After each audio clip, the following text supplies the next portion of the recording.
All right, good morning. Good morning, everyone who has joined. You're welcome to another wonderful webinar by my Japa Limited. Please let's hold on as we expect others to join.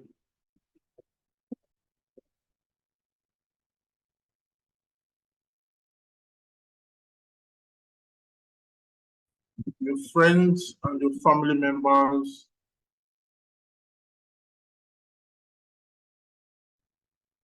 wants to Japa, has intentions to Japa. We know everybody has plans to Japa in this.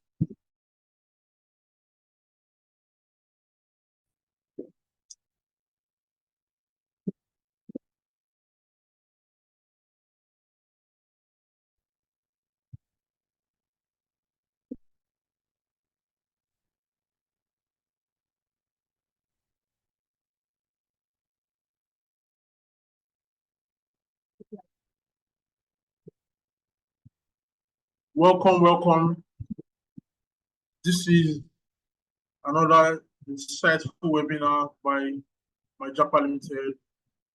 Please hold on while others join. We promise you it's going to be an insightful and interesting.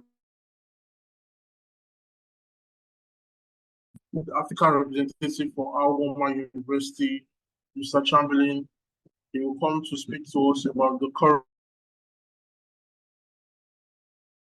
regarding the provincial attestation letter. I know we've been hearing about that. So he's going to let us know what it is about and how to get it. We'll also be getting a speaker from my job. Also be presenting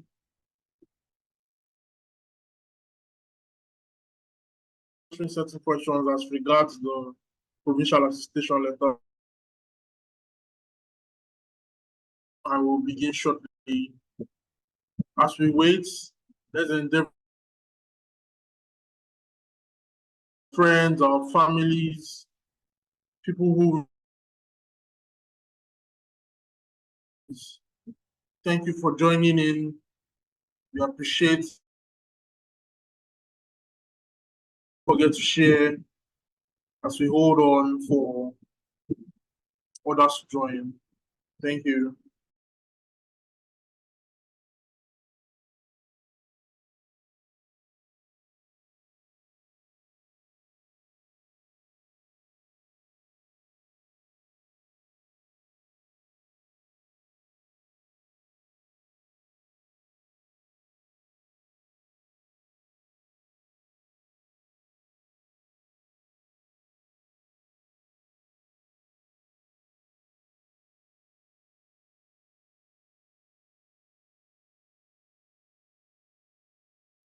Welcome, welcome, welcome to those joining us.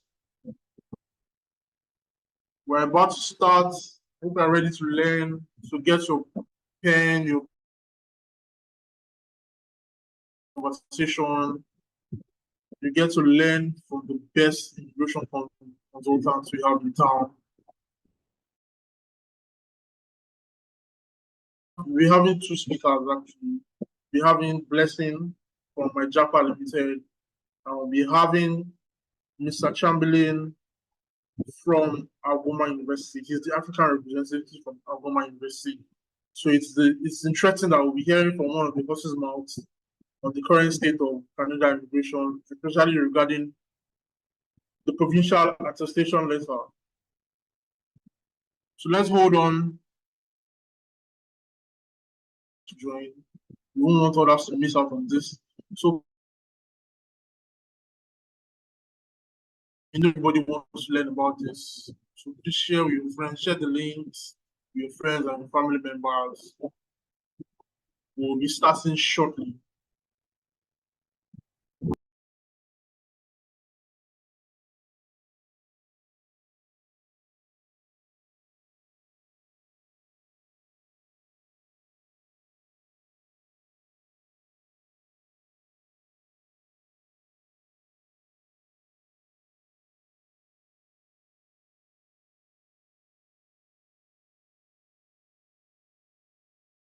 Thank you for people joining us from now. Thanks for joining us. If you're just joining us again, this is the webinar by Majapa Limited.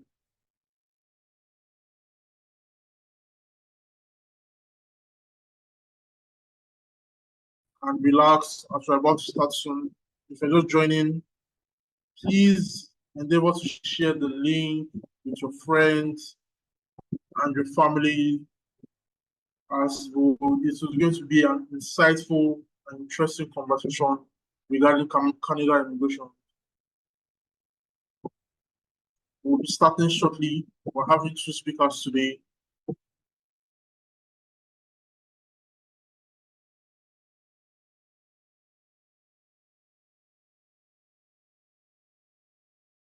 Immigration processing. Thank you for joining us. Thank you for joining us. We really appreciate. We really appreciate. We'll be starting shortly. Please just hold on a bit.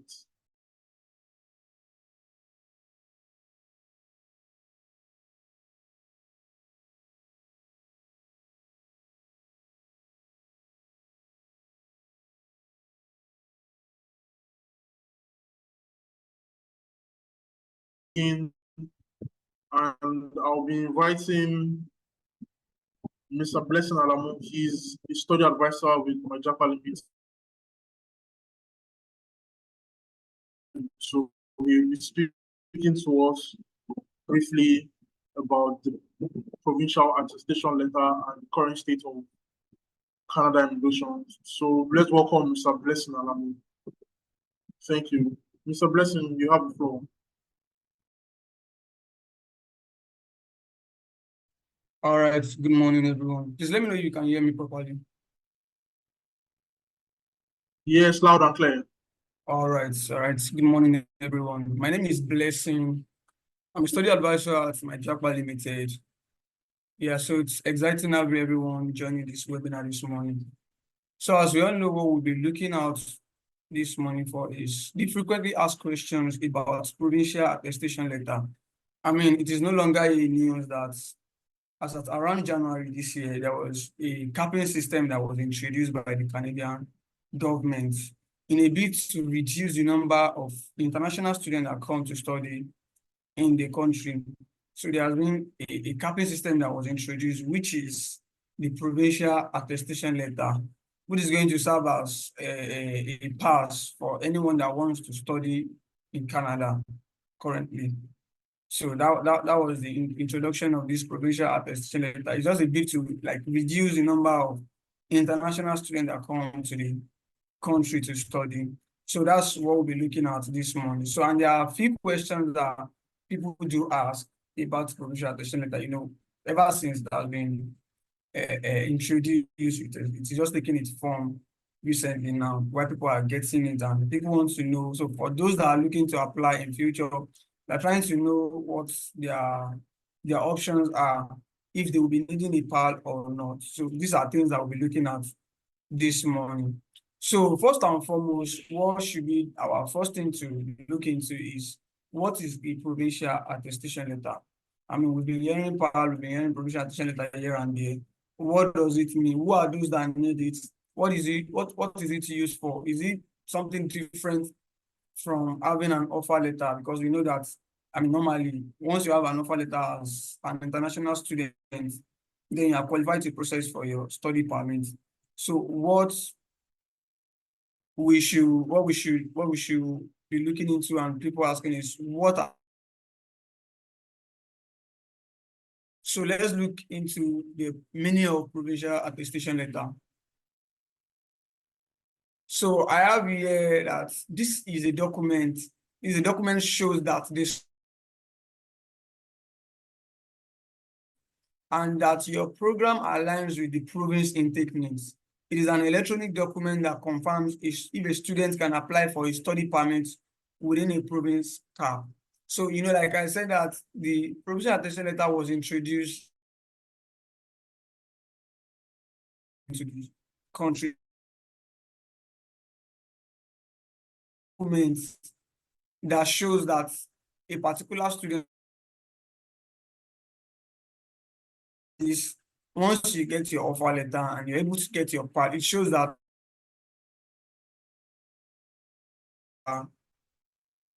in that particular province where your school is situated, just found that the cost you are going for is what the province needs, and then there's an availability of the intake for you to study in that province. So that is just what a part. So it's like a document. It's an electronic document, just like your offer letter. It's also a document. It is just that you will get that directly from the province. The province are the one in charge, as opposed to offer letter, whereby it's the school that after they review your document, it is school that will issue you offer letter. So for PAL, once you've gotten your offer letter, you wait till you get your provincial attestation letter from the province. So the province are the one in charge of the provincial attestation letter. So that's what, so in a nutshell, provincial attestation letter is just what qualifies you to process your study permit. It's what gives you a chance that, okay, you can come to this province to study. There is seat for you, there's a space for you, and the course you are going for is something that we need. So that is what a provincial attestation letter means. So let's move forward to the next thing that we. So the next thing says, who needs a PAL? Who needs a provincial attestation letter? So this first set of people that need a provincial attestation letter is for people that are going for undergraduates. A provincial attestation letter. So it says this applies to most students pursuing a bachelor degree at a designated learning institution. So if you are looking to study at the undergraduate level, after you've gotten provincial attestation letter, before you apply for study permits. So the next set of people that also need a PAL is college students. Students enrolled in a diploma certificate program at a DLI typically need a PAL. So for anyone going for an undergraduate diploma, so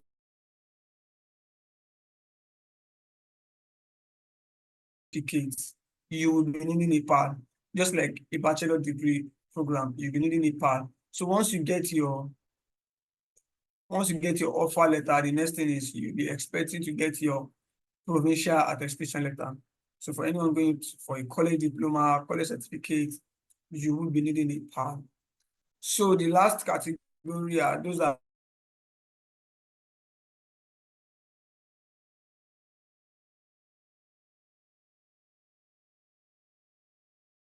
two-year certificates or diploma. So you will be needing a provincial attestation letter. So if you are going for any non-degree graduate program, you will as well be needing a provincial attestation letter. So like I said,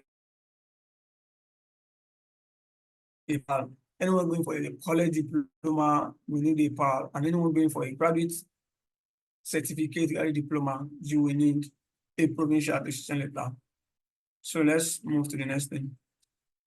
So who are those that do not need a provincial attestation letter?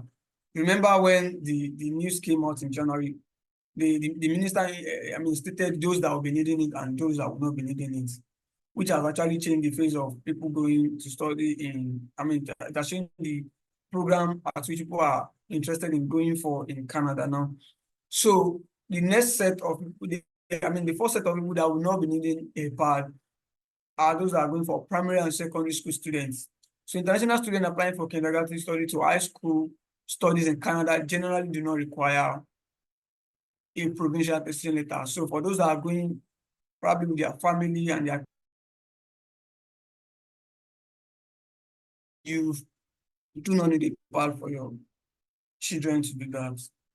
And as well, those that will be going for a master's or a doctoral program, they do not need a PAL for that.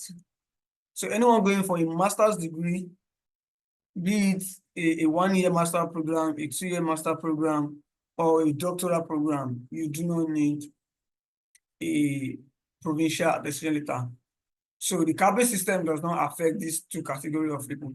So those that are going for a primary and secondary school program and those that are going for a master's and doctoral program, the capping system does not affect them. They do not need a PAL. So the moment you get, the only thing you need is to get your offer letter. Once you get your offer letter, proceed with your study permit application. So these two set of people do not need PAL. So that's why you see there's a change in program now that people want to go for masters. So for anyone going for masters and doctoral program, you do not need a provincial attestation letter. All right, so let's move to the next thing that we have. So the next thing says, how do I get a PAL? How do I get a PAL? So the first thing is to contact your designated learning institution. So you reach out to your school. So when the time that you need to like request for your PAL is after you've gotten your offer letter. So once you've gotten your offer letter, the next thing is to reach out to your school. I mean, most times the school will reach out to you even before you try to do so, because you know once your program requires a PAL, the next thing after you've gotten your what is it called, your offer letter, is that you will be needing a PAL. So the first thing is to contact your institution, and then the second thing is provide required documents. The third thing is the DLI submits the application, and then you receive the PAL. So like I said earlier, that provincial attestation does not lie in the hand of your institution. It is issued by the province where your school is situated. So it is just the work of the school for them to send in to submit the to the province, and then the province now send back the PAL for students to receive. So like I listed earlier, so you need to contact your school. Most times there's going to be a form that you will fill, whereby they will ask for all your details, everything about you, then you fill it, and then the school will submit it to the province. And after a week or 2 or 3, your PAL will be processed, and then you will receive your PAL in your email. So that is the simpler way to get your PAL. It is not something that takes a long process. It's not a long process thing. It's very short, concise, and easy. So that's how to get a provincial attestation letter. So aside listing these, there are things that you need to know in order for you to get your PAL. So like the tips for obtaining the PAL is start the process early. Start the process early. So like I said, you getting your PAL does not lie in the hands of your school. So it lies in the hands of your province. So, and it is also a system of the first come, first serve. So it is advisable that you apply on time, because once you apply on time, you get your offer on time, you get to process your PAL on time, and the province gets to give you your PAL on time. So the system of applying early also works in this kind of situation, whereby you will be needing your PAL. So it's advisable that you start your process, your application early. So for people that are going for January 2025 intake, I mean, it's advisable that you start your process now, so that in the next 1 month, you're able to get your offer letter, and then you can process your provincial attestation letter on time, so that you can receive it on time, and then you start begin your study permit process as well. So these are tips that you need to know, aside how to get, I mean, the process of getting a PAL. These are easiest things that you need to know in order for you to get your provincial attestation letter on time. The next is communicate clearly to your DLI regarding specific requirements for your choosing province. So, you know, like I said, the capping system works on reducing the number of international students, and also what basically qualifies students from getting the PAL is if the course you are going for is aligns with what the province is looking into. Do you get? Because in that province, we have a higher chance of getting their provincial. Don't really need. So another thing is you need to communicate to your school in order for you to know the specific requirement for choosing. Then the third one says keep record of all documents submitted for your record. So all the documents that you use for your application, you should also have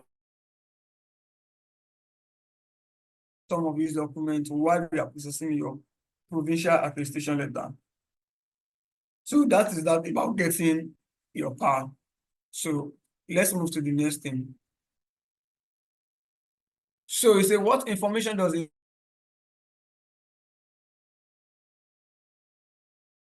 This is a provincial attestation letter. What are those things that you will see on your provincial attestation? What are those things that a provincial attestation letter contains?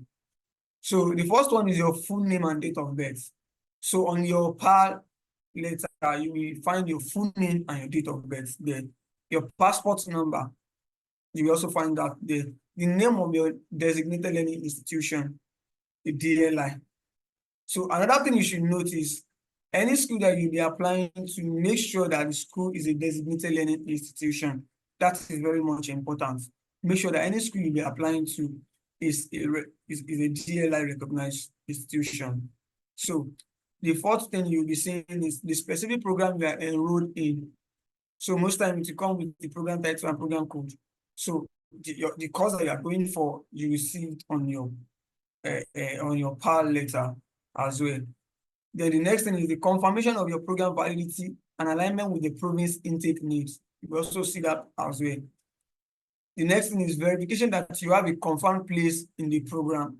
So I mean, like I stated earlier, your provincial attestation letter shows that you have there's an availability of coming to the province to study. That's just what the PAL is telling you.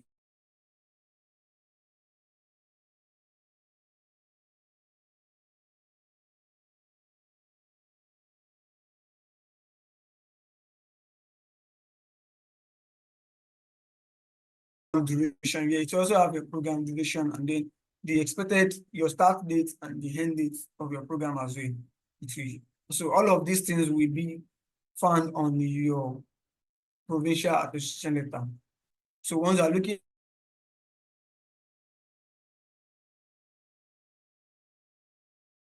yeah, so let's look at what next we have. So is how long is a PAL valid?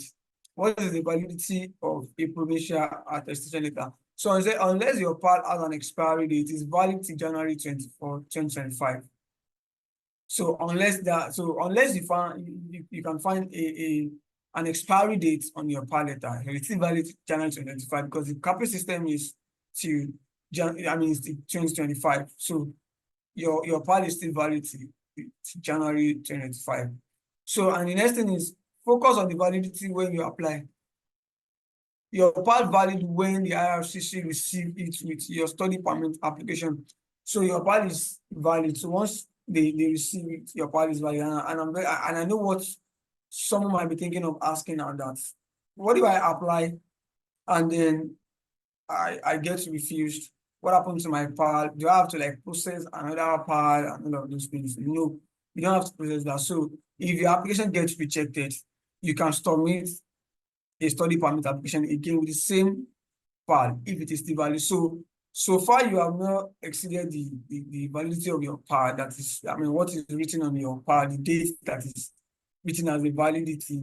So far you have not extended that. You can still process you can reapply with the same PAL. Do you understand? You can reapply. So if you have your PAL and then your validity says January and you apply and you're going for September or January intake and your application gets rejected, you can reapply within that time before the validity. So you can reapply with the same provincial attestation letter. So that is that. So I mean, like the moderator said earlier, that we'll be having two guest speaker today. So we're also having someone from Agoma, which is Mr. Chamberlain. Is the Agoma representative for Africa.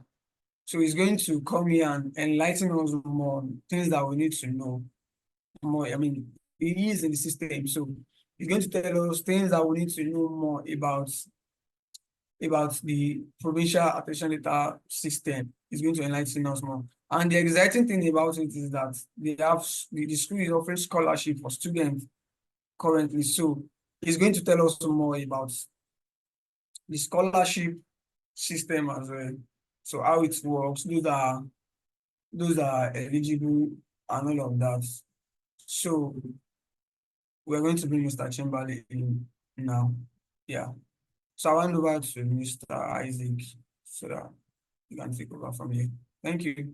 And we meet at the question and answer section. Thank you very much. All right, Mr. Blessing, thank you for that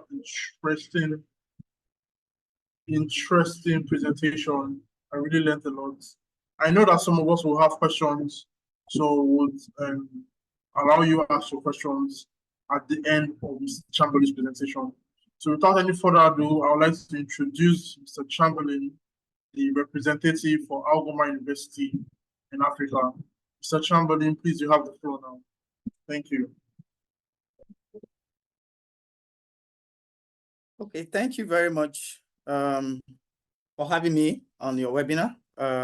Also like to thank the participants for this webinar. I'm here to give updates on PAL issuance in Canada for students that intend to apply to study either from the September intake or the January intake going forward.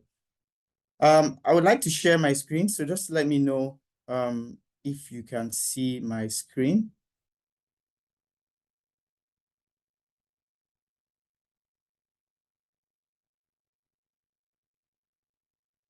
Okay.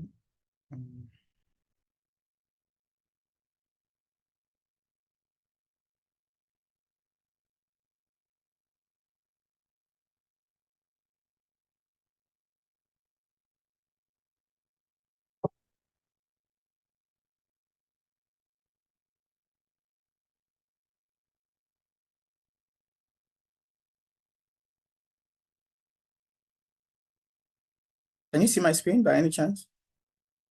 Yes, we can. Okay. So this is Algoma University. It's in Ontario, and we have 2 campuses. So the agenda of this presentation is, first of all, we'll talk about the value proposition for students that want to study. We'll also talk about the PAL updates. We'll also talk about programs that students can actually study that would also give them that advantage of using the PAL as well. Then at the end, we could have, like you mentioned, the question and answer session. So now the value proposition for Algoma, the reason why the Canadian government have come up with this policy is basically to streamline students coming to Canada. And one of the pending issues were the responsibilities of the IRCC over the past years being responsible for screening students coming to Canada. Now, they've made it in such a way that the province and the institutions are now accountable for the level and quality of students that come into Canada. Hence the reason why there is a cap and the responsibilities is now shared. So once, it's actually good news for students, because once your PAL is issued, you're as good as getting a study permit, because everybody shares the responsibilities. It's not just the IRCC that shares the responsibility of issuing the study permit. Once the province gives the go-ahead via the application from the institution for the PAL to be issued, the student obviously has a better chance of getting their visas. Now, one of the also reasons why they are introducing the PAL policy is, one, they want to make sure that institutions abide by government policies, immigration policies as well. So public universities like Algoma University, for example, we abide by government policy, and hence the reason why our visa success rate in Africa is over 80%. Now, with the introduction of PAL, the success rates will definitely go up to 95%. Now, the programs regulated by the government to ensure the quality standards, like I mentioned, the quality standards involves private partner institutions have the tendency of just recruiting international students and sending them to Canada without checking the genuinity of such students and see how their career path will fit into the labor market in Canada. So in Algoma University, we have 2 campuses. We have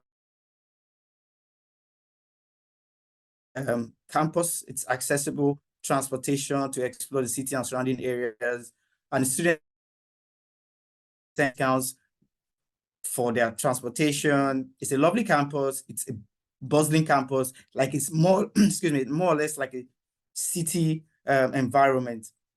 We have the Sault-Ste. Marie campus, which are, of course, the hosts, which are Aborigines in Canada, It gives the students the feel of the nature. They can go hunting, they can go canoeing, there's a lakeside.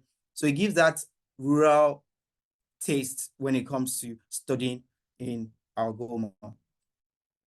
Now, these are programs. At Algoma University, we offer 3 types of programs. We offer the undergraduate program, and we offer postgraduate certificate programs, and we also offer the master's program. Now, for the master's program, we have computer science and we have biology currently, and we're going to be having more courses coming up from the master's program based on the new policy. But for the undergraduate program, we have all these programs, and also postgraduate certificate programs. We have all the programs available as well for our students. I want to also use this opportunity to mention that all our undergraduate programs have PAL guaranteed for all our students, and the postgraduate certificate programs as well. So the tuition fees for Algoma University is between 22,000 and the tuition deposit is 11,000 Canadian dollars. Hence the reason why we have high visa success rate, because quality students obviously need to show some kind of commitment towards studying in Canada. Now let's talk about the PAL. So what is the PAL? What really is this PAL everybody's talking about? PAL is just the provincial attestation letter. This is only issued by the province where the institution resides. So for example, Algoma is in Ontario, so the Ontario province issues PAL to Algoma based on the request. So for example, a student gets an offer from Algoma University to study a BSc in computer science. The student pays the deposit, the student gets a PAL, and the student can issue, can of course apply for their visas. Our PAL is issued within 1 week.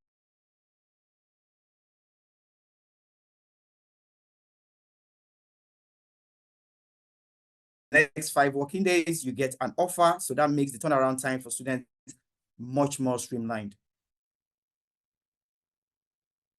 Now, we have prioritized some of our programs that are labor focused. So we have programs like project.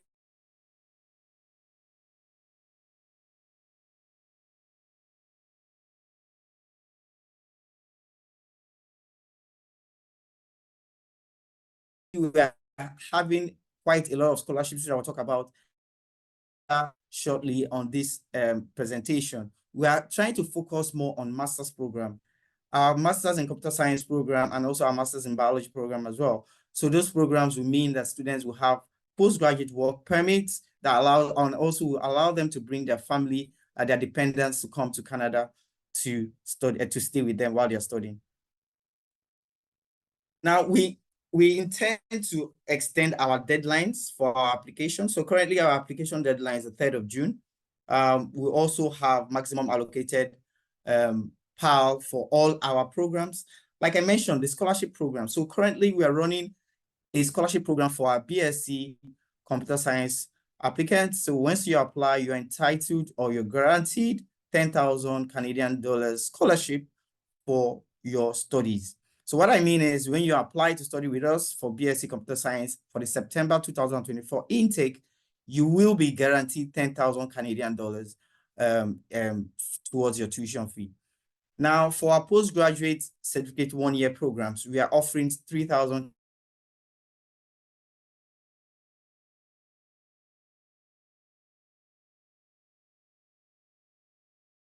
Now, our master's program is a 1-year program, so it's obviously very, very cost effective for students, very economical, because students will just have to do 1 year, then of course do the 3 years postgraduate work.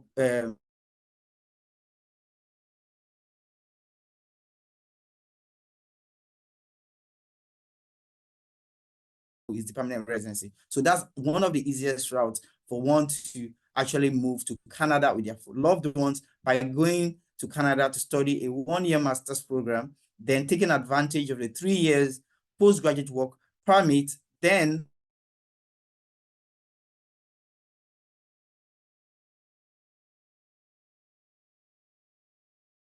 a 1-year tuition fee, and you get all the, all these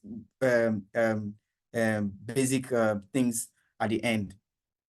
Like I mentioned, our tuition fee for our programs, for the master's program is 20.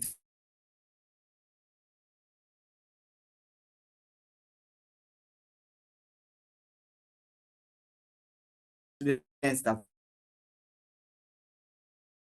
studied a program and they want to move on to the master's program. So we will accept students that have done their undergraduate studies already in a student. We'll accept them and we'll give them 3,000 Canadian dollars as scholarship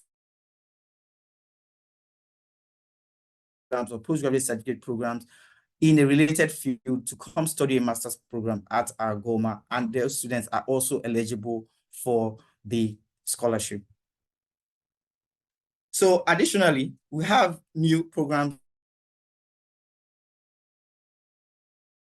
of social work, which will be launched in 2025. We also have Masters of Business Analytics, which is also going to be launched in 2025. Which is, like I mentioned earlier, is one of those programs that are highly sought a place. Also, with our undergraduate program at our GOMA University, the students have co-op, which is called internship, meaning that the student will have international work experience because they will take 1 year out and be placed in the industry related to their course of study. This will give them the relevant work experience as well as the qualification at the end of their program. Like I mentioned, we're a public university and we are highly, it's a highly prestigious university in Canada. We also have programs. Our programs are government regulated, so we have programs that are aligned with the labor because of our relationship with labor. Like I mentioned, we do place students in industry, so we have that strong relationship with the community and with the businesses around the cities where we have our campuses. So we have created a lot of scholarships and we still have more allocation for scholarships coming up. The ones we've just launched, like I mentioned, is the 10,000 Canadian dollars for BSc computer science students. So students can take advantage of that scholarship. It's almost like half the tuition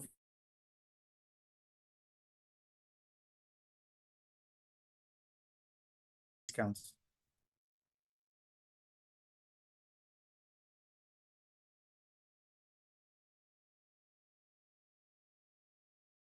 Two things regarding the PAL. Thank you.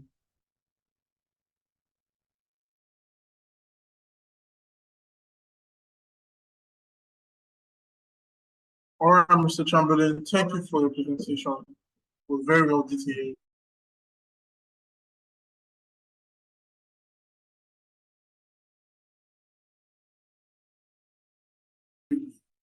And interesting in the environment.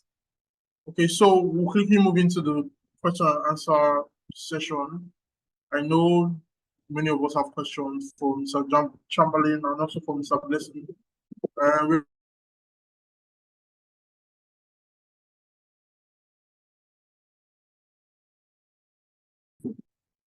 Mr. Chamberlain, someone has asked, how can I apply to Agoma University? Mr. Chamberlain, please. Okay, they can apply by coming to your office or sending you the inquiry, and they can send their documents across to your organization, and they can definitely apply since you're a partner to Agoma University.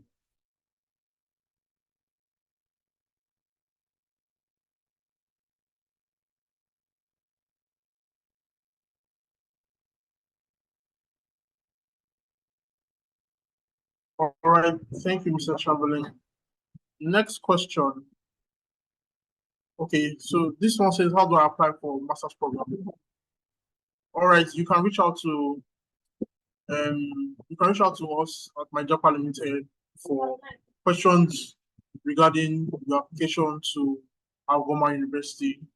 Our study advisors will be very happy to help you.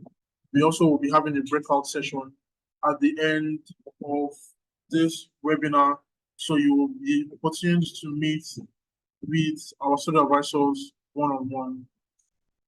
Someone is asking, what's the tuition deposit again for computer science? Mr. Chamberlain, please. The tuition deposit for our computer science program is 11,000 Canadian dollars. In Canada, which is 50%. So in Canada, there are 2 semesters. So what the student is paying for is just the first semester. So the total tuition fee is 22,000 Canadian dollars. And of course, the first semester tuition fee is 50%, which is 11,000. So the tuition deposit is 11,000 Canadian dollars.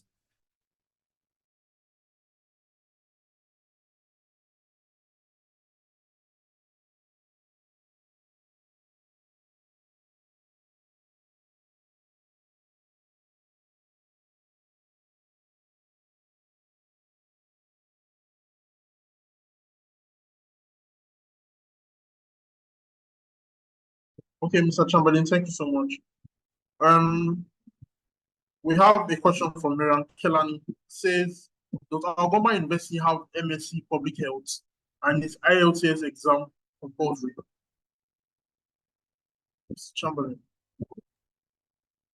Okay, currently for our international students, the programs that we have available for the September intake is just the computer science, masters in computer science program, and also the masters in biology. We'll be having more programs launched for 2025, which of course the information will be passed across to your organization, and also to, it will be also advertised in social media platforms as well for additional programs. Currently, like I mentioned, just the masters in computer science and also the masters in biology. In regards to, I think somebody, is it the same question, IELTS, if IELTS is required?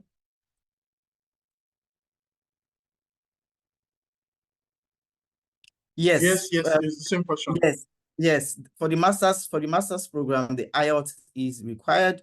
For our other programs, we do give English language exemptions. We give, if a student has WAEC, we accept WAEC or NECO for our undergraduate program. So if the student has a B, for example, in their WAEC or their NECO, and the WAEC or the NECO is not more than 10 years, we'll give them English language exemptions. When it comes to writing an English language test, we do accept 4 types of English language tests: the IELTS, the PTE, the TOEFL, and of course the Duolingo. So we accept 4 different types of English language tests. So it doesn't necessarily have to be IELTS. So you can take any of the other 4, you can take any of the 4 listed English language tests and we'll accept it. Thank you. All right, thank you, Mr. Chamberlain. Okay, we have another question. Is there an application fee waiver, and what programs are available for masters in September?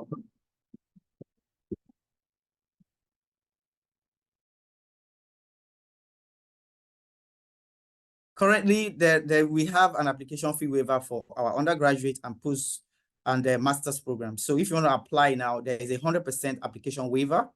So you need to contact Ilewe Education so that they can, put you through that. So currently for our September intake, we are offering 100% application fee waiver for undergraduate program and master's program. For the postgraduate diploma program or certificate program, we are currently offering 25% discount. So our normal application fee is 150 Canadian dollars, but for the postgraduate certificate program, is currently at 125 Canadian dollars for the application fee. All right, thank you, Mr. Chamberlain. I think we have a question here from Mr. Blessing. He says, I have been enrolled in Canadian Imperial College, but due to the PAL, I could not meet up. So what do I do right now? Because I buy the idea of the scholarship at Algoma University. So Mr. Blessing, please can you answer this for us? Sorry, can you come again with the question? All right.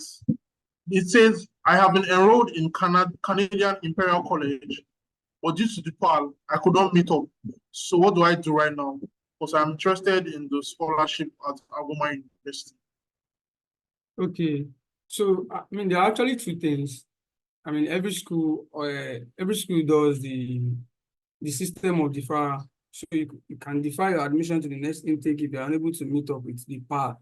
Or if you have not made any commitment to the school, you can as well forfeit the school and look into another school that best fits your option. So you can do either of the 2. It's either you defer.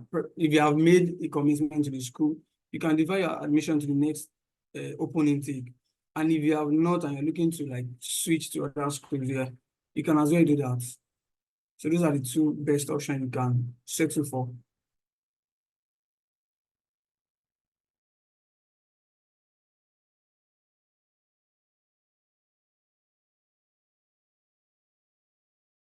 Or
All right, apologies for the breaking translation.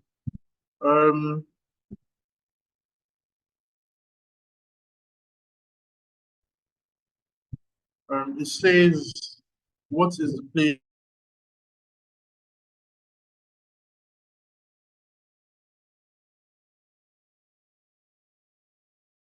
for him to come up?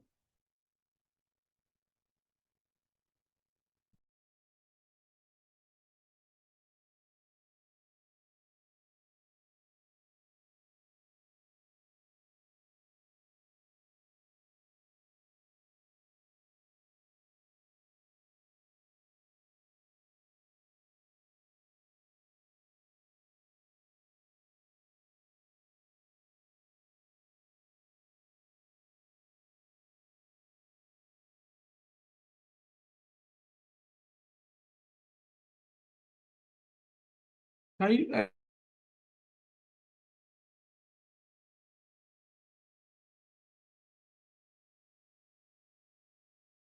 Is for HND holders in Agoma University. okay, so basically, Agoma University, I mean, like we all know, it's a university. So in Canada, you can apply for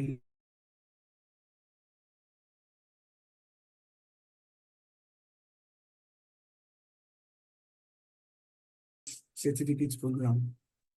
So you are holding an HND certificate. What you should look into is a graduate certificate program. You won't be able to see a university that will accept HND for master's degree.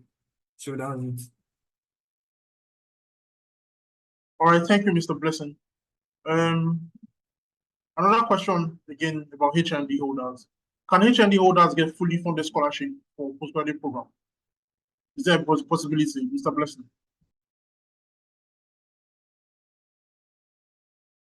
Well, I won't say there's a possibility, and I won't say there is no possibility. But the best thing you also need to know, you need to have, for anyone looking for scholarship, be it fully funded, partial scholarship, you need to have a very good grade. So if you have a very good grade, I mean, you can give it a try. So that's the best option I can give to you. You can give, give it a try, but you can have a lower credit and you be looking into scholarship in Canada. That's not advisable. But if you have a very good grade, yeah, you can apply and give it a try. You can reach out to our scholarship team and then they will help you out on as regard that.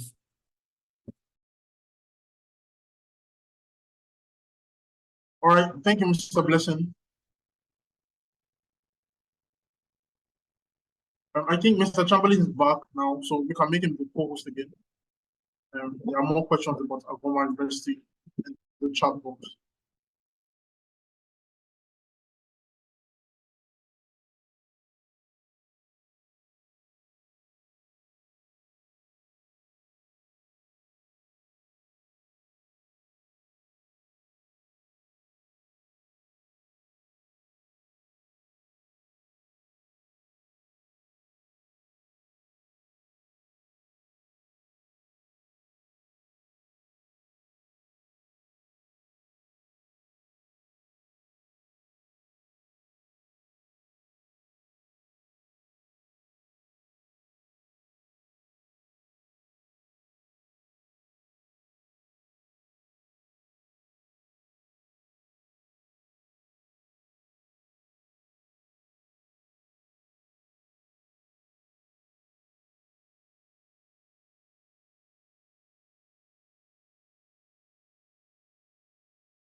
Okay, so we have another question here. You mentioned the only program available for masters in September is computer science. What are the requirements to apply? And what's the tuition fee for the program? And what's the criteria for getting the scholarship? I have a BSc in a management related course. Can I apply for this master's program?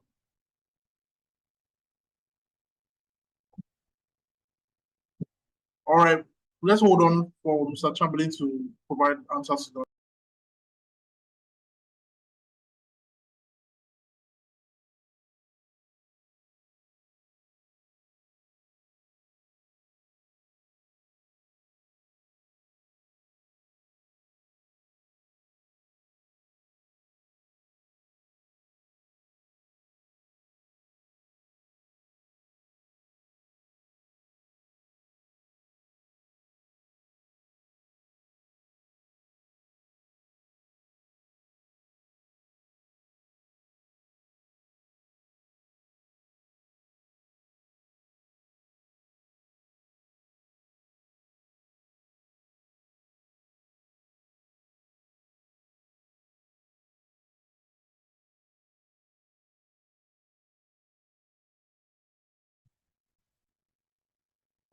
Morning, all. I believe you can hear me. I guess my colleagues are having a bit of network glitch on their end. All right, to help answer your questions, we'll create a breakout room session now so you could have the opportunity to speak with a study rep who will be able to give answers to your questions and also get you to know the listed documents required for you to apply to Algoma, or if you have other schools in mind that are partner schools that you can apply to. All you just need to do is be in the breakout room session with a study rep and you get your answers, you get your questions answered. So for some persons who might not know how the breakout room session work, all you just get to see on your screen is a prompt message. And what you just need to do is just to click to join in the room with the study rep. And yeah, for some persons that are yet to get answers to their questions, you will sure be answered. You will sure get answers to your question. Just give me a few seconds to quickly put us in the breakout room and you'll be attended. So thank you so much for attending.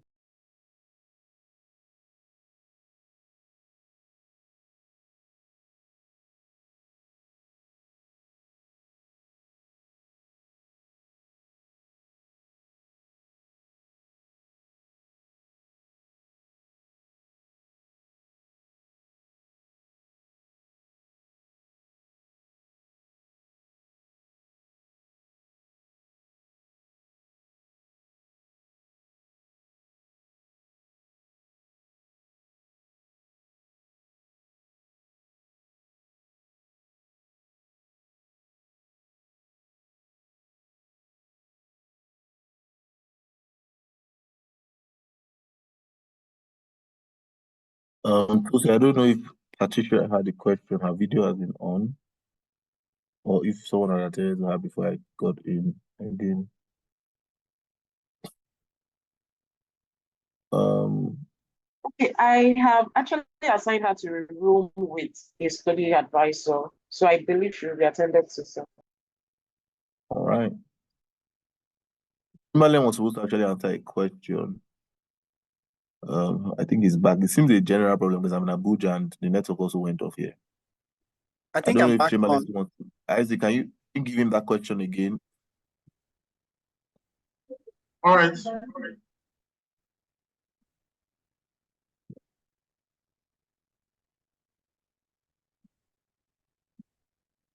Okay, I think the question is regarding the programs available for September intake. The student did Yes. yes, the student did ask if the student has a background in management related courses or something non-related to computer science. Now I'll just give a brief you know a brief breakdown of the requirements for program. Our master's program for econ class upper, they must write an English language test, like I mentioned, either TOEFL, IELTS, Duolingo, or PTE. We accept. So the application is very straightforward. So even if we don't have a direct background in computer science, for example, but if your career path is computer related, so for example, now you have a degree in management, undergraduate degree in management, but you are currently working in a computer related field that has to do with IT, for example, and you have relevant work experience in that field, and because you want to pursue a career in computer science or related field, we will consider your application to study masters in computer science with Algoma University. Thank you. All right, Mr. Chamberlain, there was one more question. Someone asked what the place for HND holders in Algoma University is. I don't think you've provided an answer to that.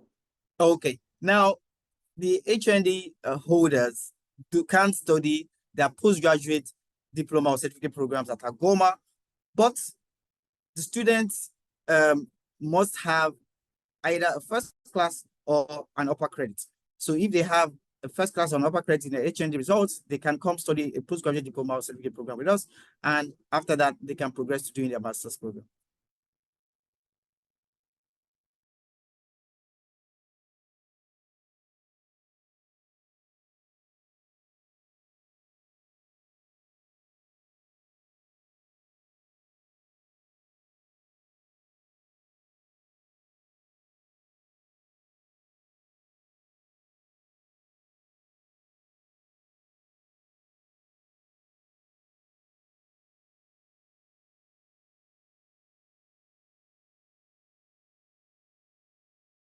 Okay, so it seems we are everyone is really experiencing the network glitch on their end.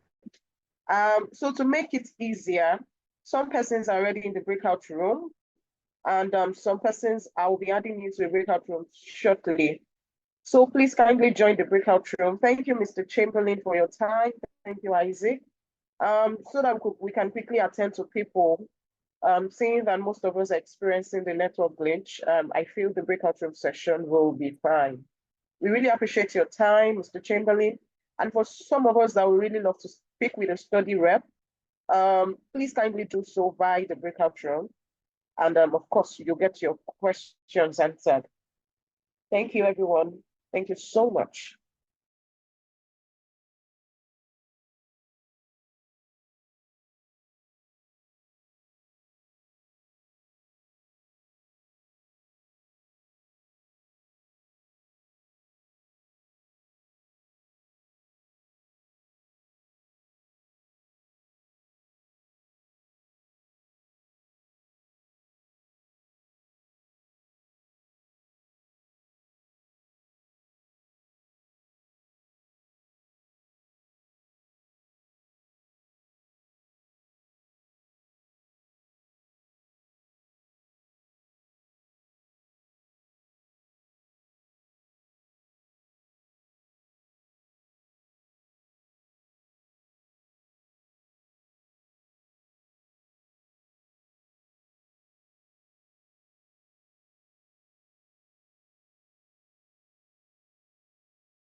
Editor, you've been assigned to a room. Kindly join. Mrs. Mata or Miss Mata, you've been assigned to a room as well. Kindly join, please.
kindly join.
Hello, Patricia, please, have you been attended to?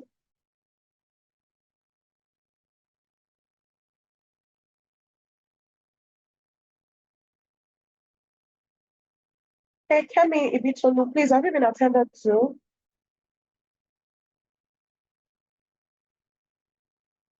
You can just drop a response in the chat box.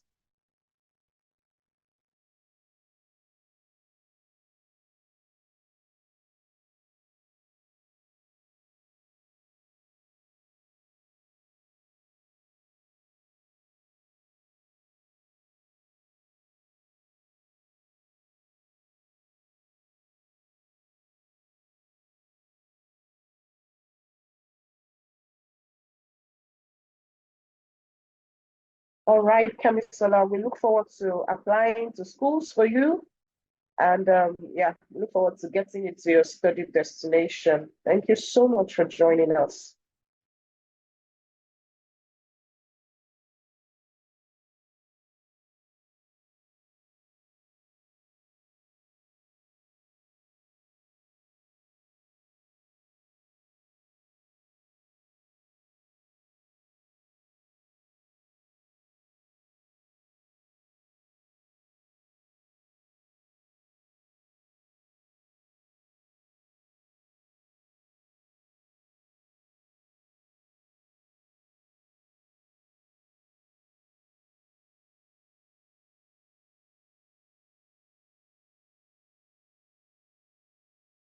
All right, if you've been attended to, please, you can leave the room. Because before we call it a day, we're just waiting for those in the breakout room to be attended to, then we'll close the meeting. Thank you.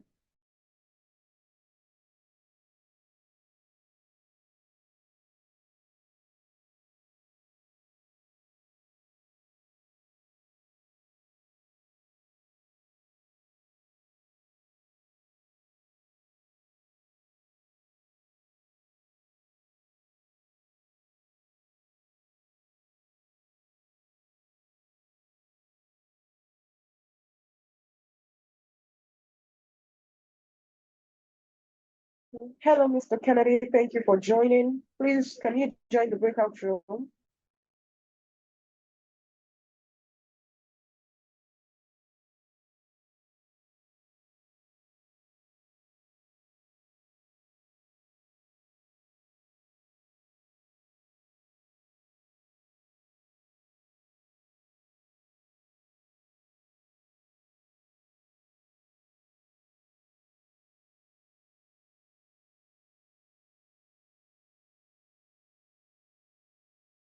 Hello, Mr. Shagun Yedele. Thank you so much for joining. Please, can you join the breakout room? You'll see a prompt on your screen. Just click on it and join the breakout room so you can be attended to immediately. Thank you. Mr. Kennedy, we await you.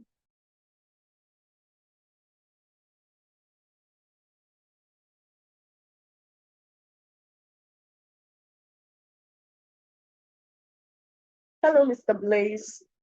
Thank you for joining us. Kindly join the breakout room. You see a prompt message on your screen. Just click and join. Thank you.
Patricia, please, have you been attended to? Kindly drop a message in the chat box so we can confirm that you've been attended to.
Hello, Mr. Kennedy. You've been assigned to a room. Kindly join, please, so you can be attended to on time. Thank you.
Hello, Mr. Victoria. I believe you've been attended to. Thanks so much for joining. You can leave the meeting now. Thank you.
All right, thank you so much all for joining. We've come to the end of the meeting.